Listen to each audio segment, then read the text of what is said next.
We'd like to give a special thank you to picosupply.com for sponsoring our podcast. Welcome to the Homestead Podcast.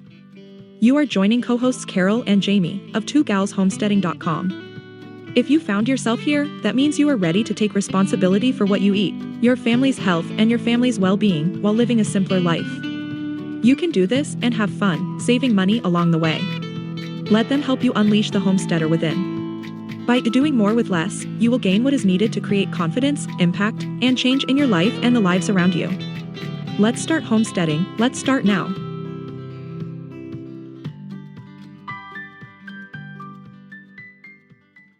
Hi, Jamie. Hi, Carol. Oh, well, welcome back. It's been a little while. Yeah, a long time since we recorded. We see each other all the time. We just haven't had a chance to actually sit down and do some recording, and it's already February. Yeah, and so you're already in somewhat gardening mode. Not totally, but no, I should have been, but this it's on the agenda for this week. We got to get through our taxes first. Oh, okay. All right. So what we decided to talk about today was seed storage. But first, we're going to talk about just a little bit what's been going on here. Our big thing right now is that the fruit truck delivered strawberries to Minnesota, and we were lucky enough to get some because they did run out because they're having problems with rains down in Florida because they're Florida strawberries, and the gardens down there are they flooding? Yes. So they showed a picture on Facebook, and there's just water standing in their rows, and so they said that they're coming back again in March to Minnesota. But I did see they were scheduling for all the other states. I believe they delivered to 14 different states. Yeah. As far as south to Texas, north to Minnesota. They're based in South Dakota. Because they go pretty north in Minnesota too. Yeah. Don't they do Brainerd? They do Brainerd, I believe. So I don't know if they go out to Wisconsin. I can't remember. I know they're in Iowa. I was thinking Bemidji was on there. Okay, that's pretty north. But you can check out their website at www.myfruittruck.com. Okay. And then you can go in there and you can look to see they have fruits from about February to about September. October is when they stop, and the fruits are seasonal, so it changes. Yeah. I've gotten strawberries, peaches, cherries, pears, pecans. Yep. Do they still carry pecans? They did carry pecans at one time. I'm just not sure if they still do. I haven't gotten grapes. I've gotten strawberries. Yes, of course we've gotten strawberries. I was thinking the cherries, and they've had peaches. I've gotten apricots. Peaches. Oh yeah. And apples. Yeah, they apples were really big. And I don't remember what happens here after the strawberries. I don't know what I think they have a next. law. Yeah, I don't remember, but it's one of these things where you actually order, but you don't pay until you're at the truck and you actually get your fruit. So kind of like that. So if something happens and you can't go, right, or something happens on their end and they have to cancel, you don't have to worry about them refunding your money or anything. It's meet them at the truck and pay as you pick up your product. And if you only ordered one, you can get 3 boxes if you want. It doesn't matter as long as they have the fruit on the truck. Yes. And it's like cash. I think they even took checks and Venmo. Yep. Those are the 3 things they take. It's first come, first serve. And the line may look really long, but they are fast. Yeah, I bet once they got all organized and everything, I probably, a half hour, like they planned for a half hour at each stop. Mm-hmm. And they were pretty much, I bet once we had a little, because we were at the end of the line, they were running out. And they didn't know if they'd have enough for Wilmer, but they ended up. And so there was kind of like 2 trucks. We want to empty this truck first, but everybody was over at the other truck. So it was kind of confusing there for a bit. But once we got it all organized, it was really quick. Yeah, the lines move really, really fast. I've never had to wait very long once the truck's there. Yes. Yeah, sometimes, they are making stops and trying to get to wherever on time. So it works pretty good. I've always been happy with their fruit. Yes, I've never had any right off trouble. the truck. It's wonderful. Now, of course, it's fresh fruit. If you don't process it quickly enough, you will lose some of it. Yep, exactly. But I think I've only had 1, maybe 2 strawberries in the whole. Because I bought one, and you bought one. Yep. And so I think in 2 boxes. 2 boxes we got. And they were 8-pound boxes, approximately 8 pounds. So that's a lot of strawberries. Yeah, that's a lot of strawberries, and we've had a lot of strawberries going on, which reminds me we're here sipping the homemade pop that or soda Soda. that Jamie brought over because she made strawberry lemonade concentrate, just like I did. If you follow our Facebook page and Instagram, you will see that I had made that. She did the same thing, and then she decided to use the concentrate and make it into soda, which of course she reconstituted it and added some club soda. And we do have a video we just recorded. Yeah. What we're drinking, we just recorded a few minutes ago, and we'll be putting that up on our Facebook page as well. And I know Jamie changed the recipe a little bit. You didn't use quite as much sugar. Yeah, so I tripled my recipe, and so that should have been, was it 6 cups of flour or sugar? It should have been 16 cups of sugar for the 3 batches. So then I probably only put 13. Okay. So it was like 3 cups less than that. I talked to Kelsey just a little bit, and we were discussing how would it work if you used honey for your sweetener. I think it would work because you heat it a little bit. Yep, I would think. Or even maple syrup, I wondered. Yeah, I wonder how that would change that. But I still have some strawberries around here. I'm probably going to make more concentrate because I really like it. I do too. I considered it too because I probably have a half gallon at home yet of strawberries in the fridge. Yep. So I'm thinking I'm going to make some more.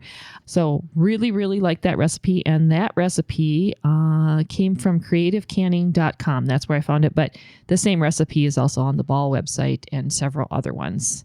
So you can find that. And it's basically the same recipe for all of them. It's the 6 cups of strawberries, 4 cups of lemon juice, and 6 cups of sugar. And you can can it. You can freeze it. And I did end up using some jar lemon juice because I didn't have enough lemons. Yeah, I did a lot of lemons. I know that was a lot of lemons. My hands were tired from squeezing. That was just a lot of lemons. And I also made strawberry muffins. Yeah, they looked good over there. That recipe came from onceuponachef.com. The only thing I would change in there, it's probably I wouldn't put quite as many strawberries. The recipe called for 2.5 cups of strawberries. Chopped strawberries? Yep. And that was a lot. Yeah. And so I think I would probably cut that back a little bit. But other than that, they didn't rise real great, but I was interrupted about 3 different times trying to make that. And so the batter sat, and then I had to add some more ingredients to it. And I know. So I don't know. But it still tasted delicious, and they're very light. Lots of times my muffins turn out kind of heavy, and these are not. And Rich polished off 5 of them as soon as they were cool enough to eat. So I wonder if some of the lightness has something to do with sitting. I have no idea, but they are really, really good. And then the other thing I've made so far, I made some strawberry syrup. Yes, I saw that. Yeah, I made some strawberry and I used it on my pancakes last night, and that was really, really good. But once again... Oh, here, I thought you were making those for Rich. Well, I made pancakes. He had them too, but he put maple syrup on his. Oh, okay. He did not do the strawberries, the strawberry syrup. But I think that strawberry syrup would be good in milk. I think it looks good. It's like ice cream. Yes, ice cream. I think it'd be really good on ice cream, but it does have a lot of sugar in it. Once again, and so I don't know. I might just cut back on that sugar a little bit. Even for me, I thought it was maybe a little sweet. The pancakes weren't so bad because the pancakes aren't sweet. Yeah, but on ice cream it might be a little too much sweet. Yeah, and then I prayed a bunch and put them in the freezer for later use.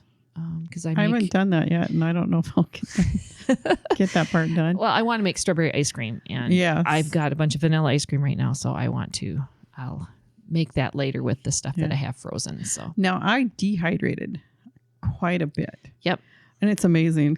I did like three trays in my big one, and then the 2 little trays in my little air fryer, and it all fits in 1.5 quart jars. That just amazes me. And they're good. I'm sure my granddaughter will think they're great. So when you dehydrate them, do you roll them in lemon juice or anything? No. Or you just cut them up, put them on the tray? Yep, I cut them up. I have my Pampered Chef slicer, to make even slices. And they're really, actually, I think I would have liked them a little thicker. They're very uniform, of course. Mm-hmm. But once they were dry, they were pretty thin. Okay. And I'm like, But I figured, you could reconstitute them and put them in muffins or whatever. Okay. Or ice cream. Okay. All right. Let's see. Well, that's probably enough strawberry talk. Strawberry talk. We were busy strawberry talking. Okay. So let's hear from our sponsor. Family-owned PetecoSupply.com brings small-town customer service to their online farm store. PetecoSupply.com specializes in automatic waterers from top brands such as Miraco, Jug, Franklin, Trojan, and Ritchie, as well as other products for your operation. Find your farm supplies and automatic waterers at PetecoSupply.com.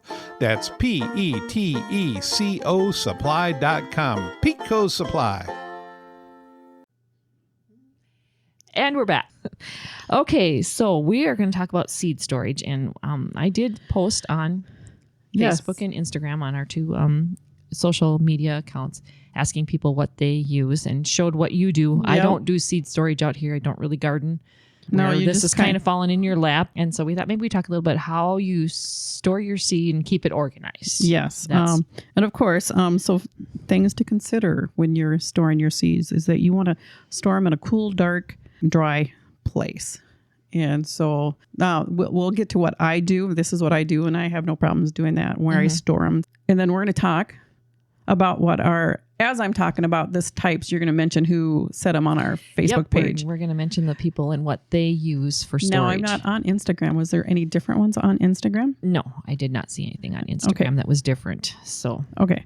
So, of course, one that I saw and it was a few years older video. A lot of these I got off videos and I did some researching, Google searches and stuff like that. But I saw one where they put them in a fridge or a freezer. And yes, theoretically, this I think would be a good idea because you're supposed to keep them in a cool spot.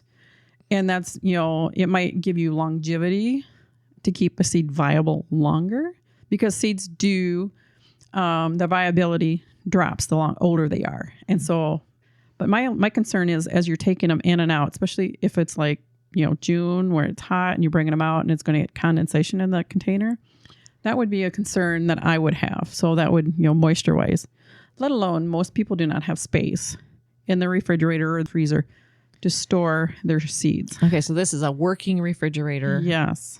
Type thing. Now I did see somebody had commented, who was that?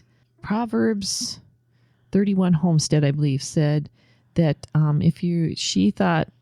she has used a glass jar in the refrigerator for long-term storage, but she puts powdered milk in the bottom to help absorb any moisture that's in there. Now, I don't know if she's talking about putting seed packets in there, like what you buy from the store, and you put them all in there and you do it that way, or she's doing her own and she's putting them in envelopes. I honestly don't know. That is something I didn't specify. Or didn't investigate. Yeah, I didn't look any farther with that, but I can see where moisture might be a problem, especially if you're saving your own seed and you didn't dry it quite the way you should or needs to be. Because that's a concern too. If you're saving your own seeds, you need to make sure that they're dry before you put them in storage, because if I've had that happen is where I've collected seeds and then put them in a Ziploc bag and they weren't completely dry and they molded. Okay. So that is truly an issue. Yeah, it's an issue. It can be an issue. That's why the moisture issue, keeping them dry. Mm-hmm. So that's why they will mold if they're not completely dried. That was my concern with that. I could see if you're looking at long-term seed storage, okay, but if you're going to put them in there, my concern would be the in and out. Yeah, that makes sense because, you're going to get that condensation. Yeah. Okay. So, and then it keeps it at an even temperature. You want to keep your seeds at an even temperature. And I'm like, okay, you do what you can do because I don't have an air conditioned house. I do keep them on my back porch, which is dark, has no windows. And so in the summertime, yes, it's going to be warm out there. It's not going to be as warm as it is in my garage. Okay. So you do what you can do. But in the wintertime, if I have any seeds, I've bought any seeds that need to go through stratification, I think is how you say it. Which is? They need to be chilled for so many weeks before they will germinate. Okay. So they need to be tricked in thinking they were outside and went through winter, basically. So then when you're looking for a system to organize your seeds, you need to find a system that works for you. We had all these comments on what people do. And I looked at some of them that wouldn't work for me. Mm-hmm. So yes. And so if you put a system into place, don't be afraid to change it, even if you spent money on it. If it doesn't work. If it doesn't work and is, to be organized, something needs to be as easy to put away as it was to get out. if something's not working for me, I'm going to change it, even if I spent money on it. And I'm going to grit my teeth. But most of the times, if it's containers, especially, you can repurpose it somewhere else. That's true. The cheapest and the easiest I saw was a shoebox, or an upright, open topped box where you could make dividers out of pieces of cardboard, cardstock, or something, and then divide your seeds out. That's the cheapest one. Like a recipe box. A recipe box, a traditional photo box. Not the plastic ones that we're going to talk about, which is what I use. Yeah, because I know some people said they won't use plastic because they think moisture is a problem. Yeah. Now my thinking is cardboard. I live on a farm, and mice eat cardboard. I'd seen that on a video, but that's yes. It needs everything in my house needs to be rodent proof. Yep. That would be the one concern I would have. Yeah. Using cardboard to store. Yeah. But if they're like an urban farmer. Yep. Yeah. And mice is not an issue with their house. Yeah. Yep, go for that it. works fine. Yep. Or if you have them in a cupboard that a mice can't get into. Yeah, that's true. Yep. Yep. That's the other option. And so then the next one is if you're gardening, you have jars. I mean, even if you're saving spaghetti jars or, pickle jars and using them, or mason jars. One thing about a mason jar is that you could put seeds in them and vacuum seal them if you're looking at longevity, of keeping your seeds longer. So that's an option. The only drawback to that is it takes up a lot of room. Yeah, because seeds are... Yeah. Because you get like 250 seeds. You don't need... Even a jelly jar is almost too big. Yeah, that's probably true. Now, if you're saving a lot of sunflower seeds... Totally different. Yes. So yeah, some of those seeds are so tiny. A mason jar, even a jelly jar is way big and it takes up a lot of room. True. So that's the only drawback I saw that one. Or thought of. And then there's the way I do it. Photo storage containers. You get them from Hobby Lobby, Amazon, Michael's, Joann's, but they're a 4x6 container inside. And most of them have like 16 containers inside a container. Okay. And so they perfect size for photos or most seed packages. And I love it because it does fit just the seed packets. And the concern I'd seen about people saying moisture wise, mine don't get moisture in them because I don't take sometimes I'll take the whole thing outside to the garden, but a lot of times I'm just I'm planting beans and peas right now, or peas and, kale or whatever. So I'm just grabbing those packs. I'm grabbing a pack or 2 packs at a time and going out to the garden, planting, closing them, and bringing them back in the house. Normally, I'm not watering around them. I'm not. If it's raining, I don't take the pack outside. I'll take a pack of seeds outside then. But if you're like quick trying to get it in before it rains, that's So I don't have an issue with water. I've never gotten them wet inside. Yeah, because I would think if you were storing them in your basement and your basement was damp, they should be sealed anyway. Yeah. Because you have them in a plastic container. So I would assume that has more to do with. I can see where if you're collecting and saving your own seeds, again, making sure that they're dry before you put them into storage would be my, with the water. Because they're not going to be able to dry anymore. Yeah. Once you put them in that does make sense. Yes, that makes sense and stuff. Yep. The drawback of the photo storages, if you have a big collection or if you buy in bulk. So if you're buying a big bag of corn seeds, bean seeds, they do not fit in there with the packet very neatly. Yep. I mean, if you dumped them out of it, yes. And if they're big seeded, they wouldn't go over. But if they were a tiny seed or radish seed, I could see them leaking all over the place. Okay. But I've had it too, where they're in there and like a kale seed packet popped open. They all stayed inside that one container. Okay. So, use it, change it. You've got to look at the options and go, oh, no, that won't work for my brain. Mm-hmm. I mean, everybody's brain is different. Yeah. And I saw somebody, was it Barb, I think, had mentioned that she has them all labeled and then she's got the little, whether they're cold season or warm season plants or direct seeds seed. And direct seeds. Yep. And she had that all on her little label there so she could just eyeball it, which I thought was really good. I saw that comment and thought, duh, Jamie, you may need to reorganize your seeds. Because right now I have 2 containers. As you see, if you go to our Facebook page, you will see my seed storage. And I have one is vegetables and one is flowers. And I may redo them because the other, I don't know if she had it on there. Did she have by the weeks of when too? I don't think so. Maybe that was a video I saw. Whereas you also on your thing put like, so this set of seeds, you sort them by how many weeks before frost you need to start them inside, or how many weeks before frost you direct sow them outside. And I'm thinking, oh, that's a good idea. And so I may be reorganizing mine this as I get to seeding. See, when you do research and look at stuff, you you look learn. at other options. Yep.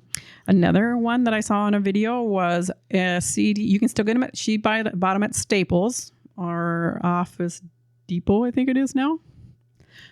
Companies change names. Mm-hmm. But anyway, it was a CD Rubbermaid type container with a locking lid. So it's probably a CD is 5 inches wide. Mm-hmm.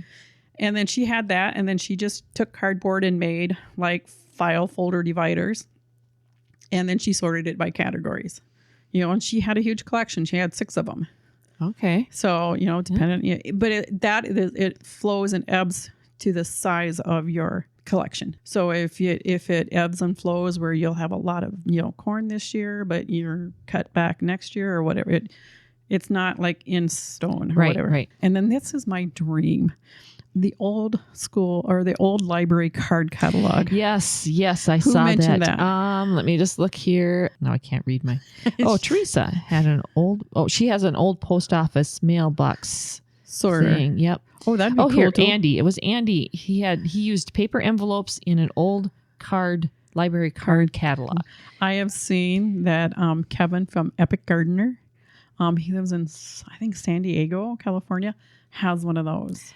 His picture, Andy's picture was, I'm like, oh my gosh, what a great way to repurpose. Yeah, he had actually a picture of his, just the card catalog. And for those people who don't know what one of those are. Yes, if you're young enough. That's what we used to use when we went to the library to look up a book, to try and find one. And there was a card for every book in the library. And you had to use the Dewey Decimal System. And I barely remember this stuff. Yeah. But yeah, and I thought, what a great way to repurpose that. And then that Teresa, she had an old post office mailbox sorter, and that I thought was really clever too. I have my husband has one of those mailbox sorter thingy. He sorts his bolts in it. Okay, by type and size. I think I don't know, but I'm like, oh, but I don't have that big of a collection. But I thought those were two very good ways to use something. Repurpose it and make it have a use in your home. Besides while still looking cool. Besides just being decorations. Right. Which they'd still be cool decorations. Yeah, they'd still be cool decorations, yes. So that would be cool. And then the other one, somebody mentioned a seed vault. Yes, that was Avery. And she put it, she goes, it took a lot of time, but she goes, she doesn't do any other craft. She goes, this was my craft this year. Yep. Is that she sat and dumped the seeds into the kind of miniature pill bottles. These are what they looked like. Yep. And then she had a binder that she put the seed packet in. So then she'd have all the information. Yep. So she cross-referenced it. So she knew when to put her carrots in or whatever. Yes. She could look at the package that they came see, on. that's a cool idea. But I look at that and going, having the two things not together messes with my brain. Okay. Well, see, everybody works differently. So you see, I looked at that. Oh, that's cool. Yeah, that was, I did look too to see how much she called it a seed vault. And so I looked on Amazon and they start around $20 and they go as high as $150 or whatever. But they basically all look kind of the same to me, Okay. But I was like, that's pretty clever. It all completely shuts and it's all sealed. And it's sealed so you wouldn't spill seeds. Mm-hmm. That would be one huge advantage of that system I see. Mm-hmm. So that's really cool. And then one of the basic ones, somebody else put this video up of a photo album type thing with sleeves. That was on our Facebook page. Yeah, somebody used it was for baseball cards. Yep. She used one. I saw somebody else used one that was for photos. Yeah. The old 3-ring binder and those sleeves there where they have 6 pockets or whatever it is, and use those. The only thing I tried that at one time with not with the baseball cards, but with just sleeve protectors. You have to make sure that you never tip it upside down. Oh, yeah. And so you want to make sure that those pockets hold your seed tightly. Mm-hmm. So that would be the only downside of that one. That makes sense. But I did like it that you could see the front and back of the seed packet. Yeah, that's And easy to get in and out of. But the drawback would be that bulk. So if you have bulk, corn, that's not going to work. Yeah, very so they're well. not going to work in So that. It So works for carrots and radishes, where and you're those just going to small have seed. Yeah. You can probably, I don't know if you could get just a single pack of bean seeds like you would get from your local farm store. Mm-hmm. I don't know if they would fit in there because they look like they fit in there tight. Mm-hmm. So, something to check out, or to have a different system for the bulk seeds. Right. Yep. Okay. So some people mentioned using old pill bottles. Yes. That was one too, a way to repurpose prescription pill bottles. Yep. Yes. And I know, like my dad, he used baby food jars. Oh yes. Yeah, Dad used a lot of baby. That worked really well for corn and those bigger things. Another one I've seen in the past and just made me think of it was Tic Tac containers. I don't know. Do they still make Tic Tacs?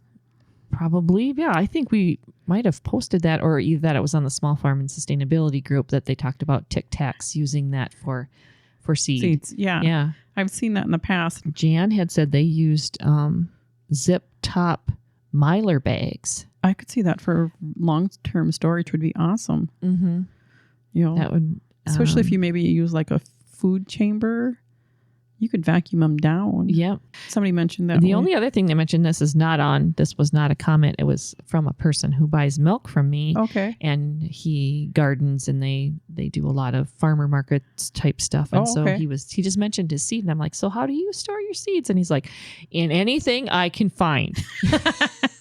A true farmer at heart. He's like 5-gallon buckets and I have totes and it all depends on what it is. Your scale. And he's like, I store any Ziploc bags, envelopes, whatever I have, and I stick them all into a 5-gallon pail and I put the lid on. And rodent proof. Yep, and that's how he does it. And now and like I said, he grows for farmers markets, so he has his garden on his land in town, and then he also does gardens on his neighbor's lawn, so the neighbor doesn't have to mow his lawn. So, so across the alley, he's got that garden over there too. And so I was just like, well, I'm going to ask him how he does it. And then he said, no, this year I'm not going to be able to do as much seed starting. I'm going to have to buy plants because my wife is starting to take over my areas where I have my seedlings my starting area. And he says her freeze drying business is growing and it's pushing him out a little bit. And so they need another room. They need to add on. He's like, so I might be buying with a few more plants than what I normally do and not starting quite as much seed from starting from seed so much. But that was Shannon. He was fun. He's so fun to talk to. Yes. But I couldn't think of any other way system wise, containers wise that are fine anything else. But then we talked about labeling them. So you want to make sure. And I like the gal's name about, or organizing, how you organize them. Shannon, your friend, sounds like he doesn't have much organization there. No, but I think he knows. He probably knows. He knows everything that he has. Yes. And stuff. But, like right now, I have mine roughly organized by alphabetically. Okay. So that's how, but that may be changing. But then I like the cold season, warm season, Drexel, Drexel, seed starting, how many weeks before frost date, how many weeks before frost before you plant them out. Put it in the ground. Yeah, there's a lot to consider there, and then you got to figure out how your brain works. Yes. And so how it works for you, because some people that doesn't work. That's too much information on a tag and it's just confusing, or whatever. And I use painter's tape because it removes and doesn't leave a huge residue. So if, in the future I decide to scrap this sorting container, I can repurpose it and not have stuff to remove. Yep. Because the label makers, that is very nice and crisp, but I've tried to take that off of some things and it doesn't come off really nicely. Oh, okay. And stuff. But I like it. That. I like how, but if you're not going to change them, I would probably go that way because it was really clean looking. You can include more information. One gal I watched, she had a piece of paper in there with the depth. How deep do you plant it? Does it need light to germinate? See, I think those would be all good things to have if you were especially saving your seed. Yes. Because you don't have that packet You don't to have go that back packet to to look no. at and see what And you're there's supposed books to do. that tell you that. Yep, but I mean, to have that right there, Yes. so you don't have to go fiddling for something else. Yeah. It's all right there. Yep. All your information. Or you even, need. some of the seed printing, as we've gotten older, the printing on the seed packets have gotten smaller. And so, or then, and if you don't have, if you don't have washi tape, they're just the stickers. Do you just have a plain old, repurpose the stickers that you've gotten for something else? Mm-hmm. I mean, I used to make stickers and I still have sticker paper. But, and then one of the biggest concerns as a gardener is you open a seed and you cannot reseal it. Yeah, I saw one gal says it's criminal that they don't make seed packets resealable. Yeah, like a zip top or a zip. Yeah. Or sticky, like a sticky envelope. Yep. That's what she had bought. And she had bought sticky, I don't know what it's called when it resticks. Self-sealing, and you can open it and close it. Okay, yep. So I'm like, I looked on Amazon, Amazon, and they're pretty reasonable. 100 for like, anywhere from $5 to $15. Oh, well, that's not too bad. So that for 100, I'm like, that'd probably last me less for Yeah, the rest of my life. That's a lot. Or what I have used, washi tape. You can pick up washi tape at the Dollar Tree. Okay. So I mean, and it's a use in one time. You can tape it, and then if you're, sometimes you can get it restick depending on the quality, and it won't. But you could seal them, but it's not going to rip off. You can take it off, and it's not going to rip the instructions. Oh, okay. That's nice. The washi tape comes off and doesn't rip the paper that it's been stuck to. Okay. That's the advantage. It's kind of like a Post-it note. Oh, okay. Sticky stuff. So Yep. you can stick it on and pull it off and it doesn't wreck it. That's what I'm doing right now. And I have lots of it and I'm trying to use it up and I use it on my seed packets. Well, hey, if you have it, why not use Yep. it? I mean, it seems to make sense to me. Yeah. And so I think that's pretty much of what, unless you can think of something else. The only other thing I was going to mention is that there would seem to be a little bit of a theme running through the comments that, moisture. Yet your system was the most popular. Yes, it was. Using the photo boxes. If you do a YouTube seed storage search, I would say 80% of people use those. Okay. See, now for me, if I was doing it, I would probably do the 3-ring binder thing. Yeah. Because I probably wouldn't be saving seed. And that's just very visual for me. Yes. I think, not that I'm going to start gardening. I don't think I am. But that would probably be my first system that I would try. Well, and it would be the cheapest system, I would think, besides the shoebox. Yeah, besides the shoebox. Yeah. Now, how about the only thing with that is out here, you have to be, mice conscious. It would probably end up over here. Okay, so you don't end up with mice over in your cook. It would probably end up in my cookbook area. That's probably where I would put it because that's where all my other 3-ring binders are. Okay. You'd have to watch it and be concerned because I would never have thought I had, those corn warming bags where it's corn inside of a like a pillow. Oh, yep. Pillow to warm up. So if you got achy muscles and stuff. I had some of them and I had a drawer underneath my DVD shelf. Mm-hmm. And I threw it in there. And then one day I'll open it and I had a mouse jump out at me. And I would never have thought because I thought it was it's not a high quality. It's a Walmart shelf. Yep. But that, I'm like, oh, I can't put that in there anymore. Mm-hmm. So I had to put in a container that's sealed. Mm-hmm. So, I just that would probably be where it was. But I'm not going to garden. No, you're not. No, I'll probably start plans for you. Because I don't know if you take and you blow up that picture of my seed storage, you'll see my note from last year. Carol, 3 tomato plants and how many pepper plants? I'm like, oh, that's cute. Oh my goodness. Okay. Let's see. Anything else? So just to kind of recap, for seed storage and organization, you just kind of have to try a method and see how it works. It seems those photo thing, what you do, what Jamie does, seems to be the most popular and the easiest to use. But and if you watch for sales at Hobby Lobby, Joann's and stuff, you can get them under $20. Mm-hmm. And if you want to spend the time, I think the Avery's idea with the seed vault is probably next. I would think like the best longevity storage, maybe. Right. But you can just be creative, Yeah. So, Okay, I think that is about it. I'd like to Yes. thank picosupply.com for sponsoring our podcast, and see you later.